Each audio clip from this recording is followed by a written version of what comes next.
beignet qui a été complètement repensé à partir de la tempura. Bon, aujourd'hui, des tempura ou des préparations qui s'inspirent de la notion de tempura, on en a dans énormément de cartes. Pas du tout forcément sous la forme de tempura classique, mais je sais pas, j'étais chez Éric Briffard, qui est vraiment le grand technicien de la cuisine française, difficile de faire plus technicien. Il nous a servi en apéritif des sèches, des sèches en beignet, mais c'était des sèches en tempura. Bon, c'est vrai qu'il a été quand même 2 ans chef au Japon. On oublie ça, mais tout de suite, là, et j'ai invité des gens de Norvège pour leur faire comprendre tout ce que la cuisine française pouvait apporter à des produits comme les produits de Norvège. Et là, on a eu autour de la notion de beignet, tout ce qu'on pouvait faire, tout ce qu'on pouvait faire sur des produits qui étaient pas liés à la notion de beignet au départ. Par exemple, du saumon fumé. Ils faisaient des bâtonnets de saumon fumé en tempura. Bon, bah, c'est étonnant, et ça vient quand même de tout l'acquis sur la maîtrise du beignet avec la pâte tempura. De la même façon, alors là, si on va sur une autre influence, tout ce qui tourne autour de l'emploi de la pâte philo. La pâte philo, il y a 25 ans, il n'y avait pas grand monde qui travaillait sur la pâte philo. Aujourd'hui, la pâte philo sert dans des tas de plats, même des plats qui ne sont pas répertoriés, plats fusion ou plats métissés. La notion aussi de segmentation, de portions.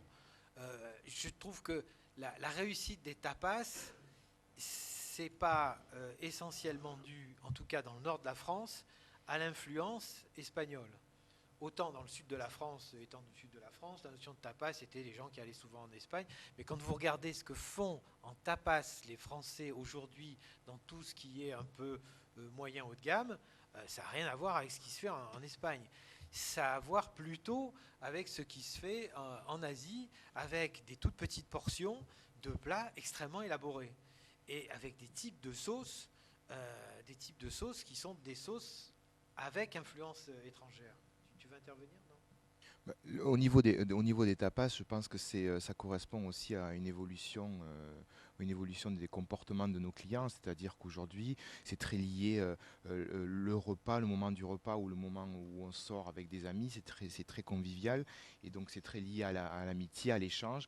Et le tapas ou le snacking, c'est une façon de pouvoir consommer debout autour d'un bar, de pouvoir discuter. C'est une autre façon, un autre comportement de la clientèle.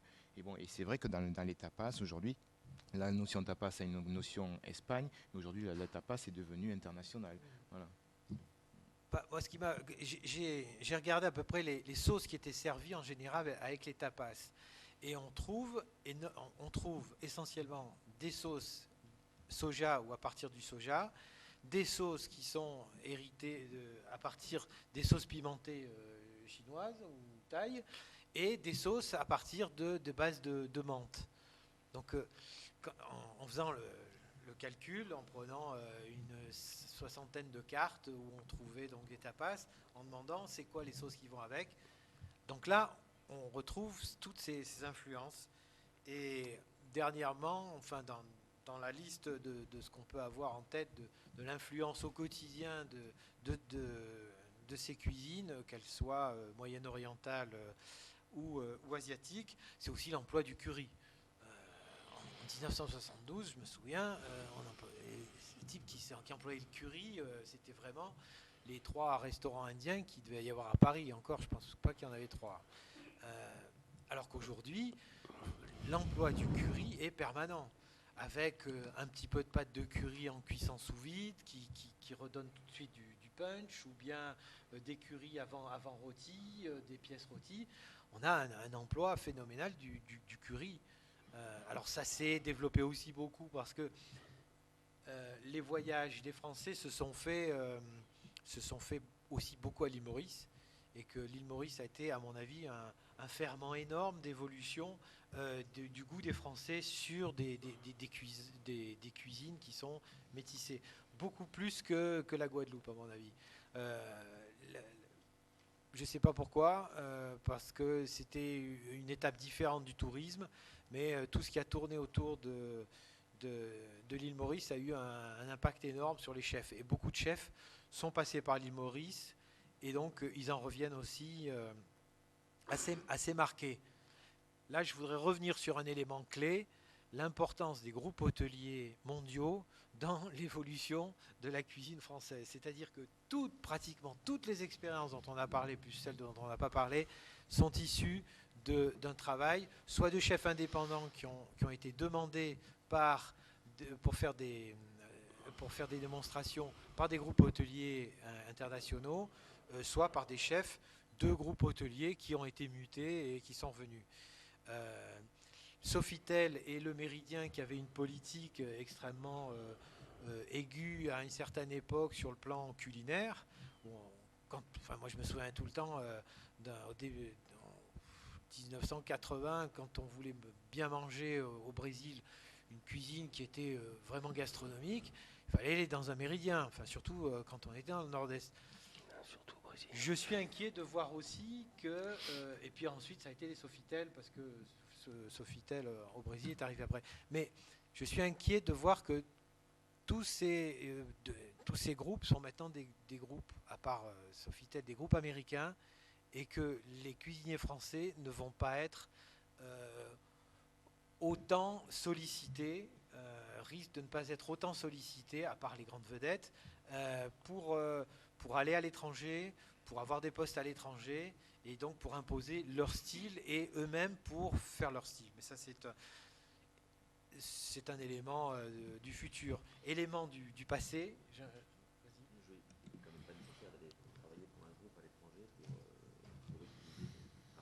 Je veux dire, il n'est pas quand même nécessaire non plus de travailler pour les groupes étrangers, de partir en poste à l'étranger pour... Oui, c'est bien d'être appelé quand même en consultant, ça fait payer les frais. Oui, mais on peut le faire aussi je dirais, ça fait aussi partie un petit peu des hobbies. On fait aussi pour le voyage et pour le plaisir personnel. Oui, ça c'est tout à fait clair. Alors c'est vrai aussi que dans les années 70-80, c'était les grandes organisations qui incitaient les gens à partir. Le voyage s'étant tellement démocratisé, aujourd'hui, maintenant les chefs vont eux-mêmes pour leurs propres vacances dans des pays étrangers et ils découvrent. Donc, je dirais même, moi, j'évite fondamental. plutôt d'éviter justement les endroits très internationaux où on n'a pas vraiment une bonne réception de la culture locale. C'est peut-être un peu un cas. Bien, je pense qu'on a fait un tour assez détaillé de ce que tout le monde avait en tête. Maintenant, je pense qu'on a 25 minutes là pour vous posiez des questions. Je pense que vous avez ou des remarques. Hein. Il n'y a pas que des questions. Vous pouvez aussi nous faire des assertions. Donc, à vous de prendre la parole pour qu'on y réponde. Alors, on va commencer par le monsieur et ensuite la dame. Hein. Donc, monsieur. Oui, bonjour, Christian Boudon. Une question intéressée. La cuisine métisse dont on parle. Est-ce que vous pouvez vous présenter pour que nous... Christian Boudon. Oui. La cuisine métisse dont on parle ici témoigne surtout d'une influence asiatique sur la cuisine française, qu'elle soit japonaise, thaï ou chinoise. Comme vous êtes 4 ici à avoir travaillé en Asie ou à avoir des implantations en Asie, j'ai une question dans l'autre sens. Avez-vous constaté une influence de la cuisine française sur les cuisiniers asiatiques ? Là, il y a autant Roland que Jacques. Ouais. Vas-y, Roland.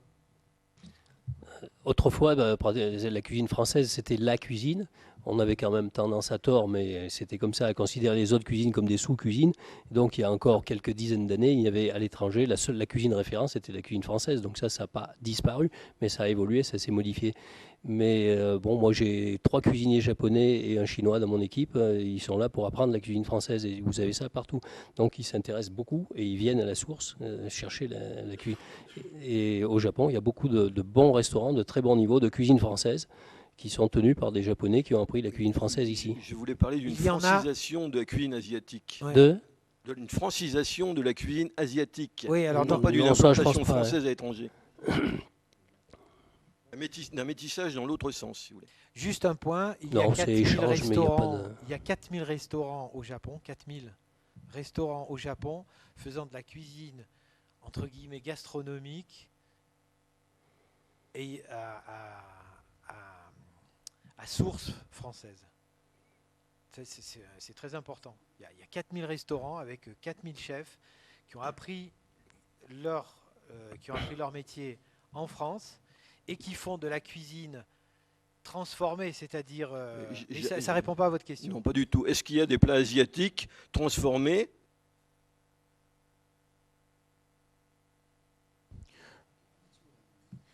Moi, je pense qu'il y a aujourd'hui, il y a beaucoup, notamment au Japon, de chefs japonais qui s'inspirent de la cuisine française pour faire une cuisine métissée franco-japonaise, je dirais.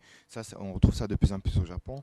Et moi, j'ai eu une expérience dernièrement, c'était en Chine, où j'ai eu la chance de goûter la cuisine de famille Lily. Famille Lily, c'est les cuisiniers de la famille impériale du Japon, de Chine, et avec une grande tradition culinaire chinoise. Et j'ai été très étonné par la modernité de la cuisine et par des techniques et des saveurs qui se rapprochaient de la cuisine française. Alors je me demande si c'est eux qui nous ont influencés, si c'est eux qui ont évolué par rapport à ce qu'on peut faire ici en France, je ne sais pas, mais j'étais très étonné par goûter cette cuisine impériale chinoise, et ça m'a vraiment surpris par la modernité et par ce côté un petit peu français de cette cuisine. Voilà, mais bon, par contre, en Chine, pour l'instant, la cuisine française est assez confidentielle, et la cuisine chinoise n'est pas du tout influencée par la cuisine française, en tout cas. Monsieur, il y a un japonais en Australie, un grand chef japonais, je n'ai plus son nom. Oui, merci madame, qui lui est d'origine japonaise et qui fait une cuisine quand même avec des bases quand même très européennes et françaises, mais qui aussi utilise les produits, que ce soit des produits australiens, des produits de l'Asie, qui lui a vraiment un mélange. Lui, pour moi, c'est un exemple alors, par rapport à votre question. Madame, vous vouliez poser une question, puis après, monsieur derrière.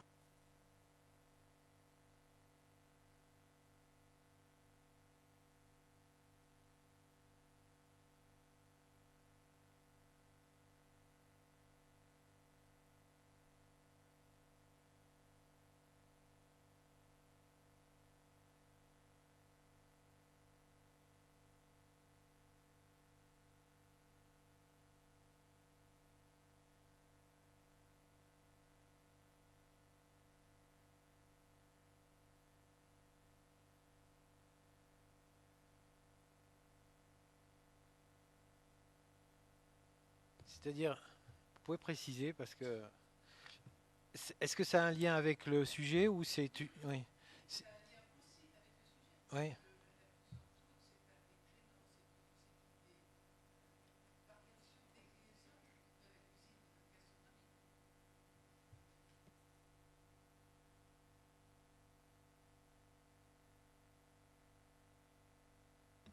Moi, je crois que c'est vrai qu'on est tous collègues, on est tous concurrents, ça c'est évident, mais en même temps, on a tous une personnalité. Et notre cuisine doit être le reflet de notre personnalité. C'est-à-dire aujourd'hui, on va manger chez Ducasse, on va manger chez Trois Gros, on va manger chez Pourcel, on va manger chez Geffroy. Voilà, on va manger chez un chef personnellement, dans sa maison. La maison doit être le reflet aussi de sa personnalité. Donc je pense qu'on est concurrents, mais en même temps, on a tous notre place et tous nos moyens d'exister par nous-mêmes et par notre technique, par notre cuisine, par notre personnalité, par notre maison, par le service qui est dedans. Donc voilà. Et qu'on fasse une cuisine typiquement française, qu'on fasse une cuisine qui soit plutôt fusion, ça doit correspondre à la personnalité du chef qui est derrière. Enfin, pour moi, c'est ça. On organise chaque année un festival. On va être à la deuxième version, Festival de la créativité, qui est destiné aux jeunes chefs de moins de 40 ans, mais qui ont un haut niveau. Et j'ai été étonné puisque en janvier dernier, donc ça va se passer, le second va se passer juste avant le Bocuse d'Or, là au CIRA. Et donc le précédent, on a eu 30 jeunes chefs qui ont fait 30 plats devant le public sur une journée. Donc 6 par 6. Aucun élément n'avait été donné. Les 30 plats, et on a été tous sidérés dans le comité organisateur, de constater qu'aucun plat ne ressemblait à l'autre. On avait 30 plats qui était totalement différent. Et c'était 30 jeunes chefs, donc qui étaient très proches de la tendance d'aujourd'hui, avec des influences extérieures et tout. Donc on avait 30 différents. Et là, le 22 janvier, on va recommencer avec 24 autres, parce que 30 ça fait trop long dans une journée, avec 24 autres, et j'attends de voir si on va retrouver encore 24 plats totalement différents, qui vont être aussi différents des 30 précédents. Donc en fait, les personnalités, et ça c'est un élément peut-être essentiel de la cuisine française et de la tradition française telle qu'elle est issue depuis pas mal de, bon, depuis l'histoire, mais qui a été renforcée avec la nouvelle cuisine, c'est l'expression personnelle d'une sensibilité artistique. C'est les seuls, c'est les Français, les premiers, qui, dans les années 60, ont commencé à dire, nous, on fait de l'art. C'est-à-dire qu'on s'exprime pleinement. Ça a fait rigoler toute une série de gens à l'époque, essentiellement d'ailleurs des journalistes des pages culturelles. Je m'en souviens très bien. Quand il y a des gens qui venaient de l'univers de la sociologie comme moi, qui ont commencé à réfléchir sur le parallélisme entre les structures d'expression en gastronomie, en les comparant aux structures d'expression dans la peinture ou dans la sculpture. Quand on a commencé à écrire ça, tout le monde s'est éclaté de rire. Bon, ceci dit, aujourd'hui, c'est une évidence. Alors pourquoi? Parce qu'en France, il y a eu une vision d'expression personnalisée de la cuisine, malgré le poids extrêmement lourd de la tradition et de l'encadrement des escoffiers et autres. Malgré ça, il y a eu une expression artistique.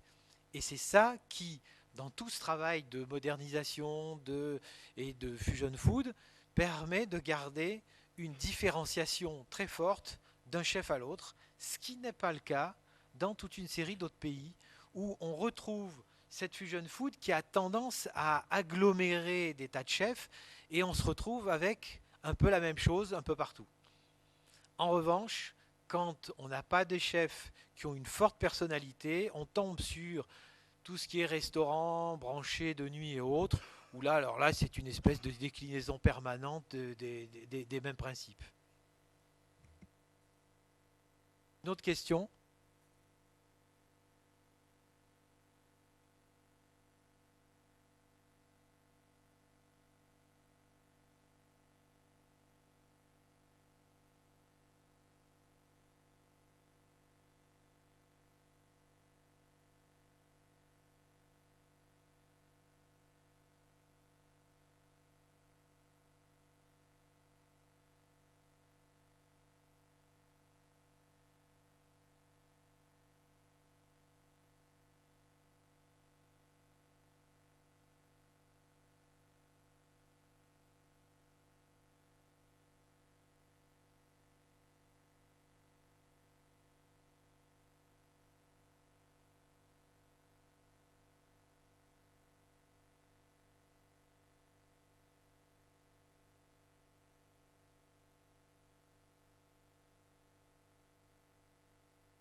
Juste pour répondre à madame, moi je dirais que quand vous mettez du piment d'Espelette dans votre béchamel, vous vous amusez. C'est-à-dire, il ne faut pas oublier dans la cuisine la notion de loisir. La notion de loisir et la notion de faire plaisir. Donc vous faites quelque chose, à la limite vous créez quelque chose pour faire plaisir aux gens que vous avez invités, que vous allez nourrir, et peut-être votre famille, et c'est là-dessus que vous retirez du plaisir. Donc il ne faut pas oublier cette notion de plaisir. Donc vous vous amusez dans la cuisine, et en même temps la cuisine aujourd'hui est devenue un loisir. Et on le voit de plus en plus, parce on a qu'à voir les cours de cuisine qui sont donnés par les grands chefs. Il y a de plus en plus de jeunes qui n'y connaissaient rien à la cuisine, qui se tournent vers la cuisine, parce que c'est un loisir. Il y a eu la perte de la transmission culinaire, et aujourd'hui la notion de loisir rentre dans la cuisine. Voilà. Alors, une autre question, au dernier rang.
On nous a déjà, et la presse anglo-saxonne depuis les 20 dernières années, a nourri un feu lourd et régulier contre la volonté d'hégémonie de la France sur la cuisine internationale.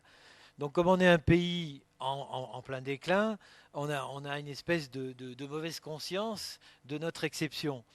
Alors du coup, c'est vrai que on est dans une situation différente où on est plutôt à se dire, nous sommes... Oui. Si je peux me permettre de répondre, je crois qu'en France, on peut le dire, la plus belle variété et qualité de produits qui existent dans tous les domaines. En produits principaux, il s'avère que sur les autres continents, je vais revenir à la Thaïlande parce que c'est ce qui me frappe le plus, je pense qu'elle possède les plus beaux ingrédients qui existent pour mettre en valeur les produits principaux, ses produits de parfum et ses produits de saveur. Je crois qu'on est justement à l'ère des échanges internationaux.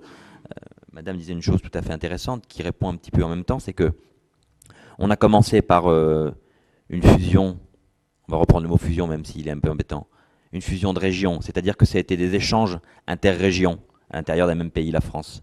Ensuite, on est passé à des échanges entre pays limitrophes, notamment au niveau de l'Europe. Et maintenant, on assiste. Bon, les continents, on en a 5. Il y en a qui sont très très riches, qui ont une culture et une identité très très proche au niveau de la cuisine. Et je crois que ce que la France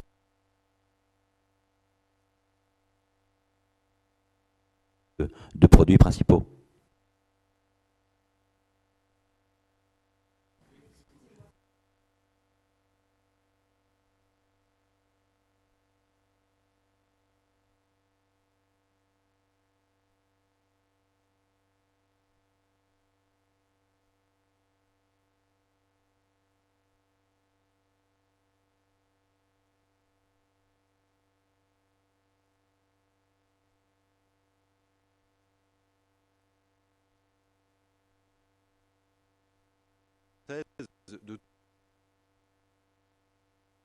sur des périodes bien précises. À une époque, la pâtisserie italienne, beaucoup plus tard, la cuisine des tsars, etc. Par contre, effectivement, et là, j'ai quand même l'impression qu'on continue, et c'est très bien, on fait des choses très intéressantes. Alors ma question est de savoir si, à un moment donné, effectivement, notre rôle, quelque part, sans vouloir imposer quoi que ce soit, mais c'est de travailler avec certains pays dans un fonctionnement peut-être pédagogique. Je vais vous donner un exemple concret par rapport à ce que j'ai vécu. J'ai eu la chance l'année dernière d'aller en Russie et j'ai travaillé dans un établissement hôtelier où on est intervenu dans cet établissement pour non pas imposer quoi que ce soit, mais pour essayer de donner des conseils techniques. Et ces gens-là étaient extrêmement intéressés parce que dans ce pays-là, ils ont des produits vraiment, de très très bons produits. Et là où je ne suis pas tout à fait d'accord avec vous, c'est dans la mesure où vous êtes en train de nous dire que la France a des produits qui sont certainement les meilleurs du monde. Et je crois qu'il faut absolument qu'on se sorte de ce carcan parce que... Je peux vous répondre. J'ai pas dit que la France avait les meilleurs produits du monde. J'ai dit qu'on a une variété assez exceptionnelle en termes de qualité. Chaque pays a ses richesses. Quel que soit le pays où on se trouve. D'ailleurs, le métier du cuisinier d'aujourd'hui, à mon avis, c'est sa possibilité, c'est de savoir trouver la richesse locale là où elle est. Et la richesse, c'est le produit. Et chaque pays, chaque continent a ses grandes richesses. Oui, tout à fait. Donc la question est de se dire, est-ce qu'à un moment donné, c'est vrai qu'on apporte des choses dans notre pays, c'est de se dire, est-ce qu'on ne peut pas aussi travailler, apporter des techniques par rapport aux produits qui existent dans ces pays. Et c'est là où je me rapproche de l'intervention de monsieur. Et ça, je pense que les pays qui nous entourent sont très friands de ça. Et il y a une véritable demande. Donc, Mais monsieur expliquait aux hommes politiques français qu'on nous autorise à faire venir des gens de tout pays du monde dans nos cuisines. Vous verrez qu'ils viendront. Ils viendront. Vous savez, si vous faites le tour de toutes les grandes brigades françaises, ça n'a pas changé, hein. Ce qu'il y a, c'est que maintenant, on sait mieux se le faire payer. Puisque quand on voit tous les contrats de consulting qu'on peut trouver, là on est sur l'ensemble mondial. Je pense que le nombre de contrats de consultants à l'étranger de grands chefs français a plutôt augmenté maintenant que si on compare il y a 20-25 ans. Il y a 25 ans, il y avait 5-6 personnes qui avaient des contrats de consultants à l'étranger. Aujourd'hui, on peut à peu près dire qu'il y en a une bonne soixantaine. Des vrais contrats avec une rémunération correcte, hein, sans compter tous les petits contrats, mais ça qu'on peut pas saisir parce que c'est... Moi, je voulais rajouter que c'est très bien implanté partout dans le monde, qu'elle pourrait l'être beaucoup plus si à un moment les chefs étaient beaucoup plus sortis de leur cuisine et beaucoup plus partis. C'était très mal vu à un moment de dire on va manger chez ce chef, mais le chef n'est pas là. Donc on a l'impression que la cuisine est moins bonne parce que le chef n'est pas là. Et si à un moment les chefs étaient plus partis à l'étranger, aujourd'hui on serait encore plus implanté. En tout cas, moi je le vois par rapport à notre il y a énormément de demandes dans toutes sortes de pays pour faire de la vraie cuisine française. Et en même temps pour créer des échanges avec tous ces pays. Et de connaître ce vrai patrimoine que nous avons, qui est la cuisine en tout cas. Il y a ne serait-ce que 10 ans, les gens qui allaient s'implanter à l'étranger étaient des 3 étoiles et rarement des 2 étoiles. Aujourd'hui, on commence à voir des chefs qui sont 1 étoile et à qui on demande de s'implanter en second restaurant ou en management de restaurant. Donc l'influence, elle est commerce international est plus développé aussi. Mais je suis frappé de voir le nombre de jeunes chefs qui commencent à être sollicités par l'étranger pour aller s'implanter en double par rapport à leur restaurant français. Ce qui a freiné aussi l'implantation au moment et le développement de la cuisine française à l'étranger, c'était que la cuisine française avait toujours une connotation gastronomique haut de gamme et chère. Et ça a été un frein pour l'implantation et pour le développement de la cuisine française à l'étranger, alors que par exemple les Italiens qui se sont développés partout parce qu'ils avaient un produit qui était beaucoup plus lisible et beaucoup plus accessible.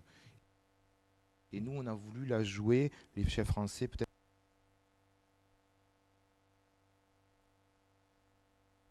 Ingrédients. Marge